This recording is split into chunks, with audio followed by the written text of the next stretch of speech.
શું આપ જાણો છો, આપના ઘરમાં કોઈ પણ કારણોસર અશાંતિ રહેતી હોય, ઘરમાં આવતાની સાથે જ દરેકના મગજ ભ્રમિત રહેતા હોય, પરિવારમાં કોઈના કોઈ વ્યક્તિ વારંવાર બીમાર રહેતું હોય અને તેના માટે યોગ્ય સારવાર મળતી ન હોય, ખોટા માર્ગે પૈસાનો ખર્ચ થતો હોય, જેથી ધનસંગ્રહમાં અવરોધ આવતો હોય, જેના માટે આપ કોઈ પણ પૂજા, ઉપાય કરો છો તેમ છતાં સફળતા મળતી ન હોય, આવી જીવનમાં કોઈ પણ સમસ્યાઓ હોય, તેમના સમાધાન માટે શિવપૂજા, રુદ્રાભિષેક, લઘુરુદ્ર કરવાથી આવી દરેક સમસ્યાઓનું સમાધાન થશે.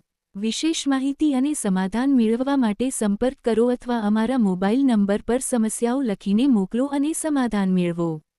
શ્રદ્ધાદીપ જ્યોતિષ કાર્યાલય, શાસ્ત્રી શ્રી નરેશભાઈ ભોગાયતા. સંપર્ક નંબર 989878 શાસ્ત્રી જયદેવભાઈ ભોગાયતા. સંપર્ક નંબર 99 258 17 2 36. સરનામું પટેલ કોલોની શેરી નંબર 4 અને 5 ના છેડે, જડેશ્વર મહાદેવ મંદિર પાસે, આનંદબાગ રોડ, જામનગર.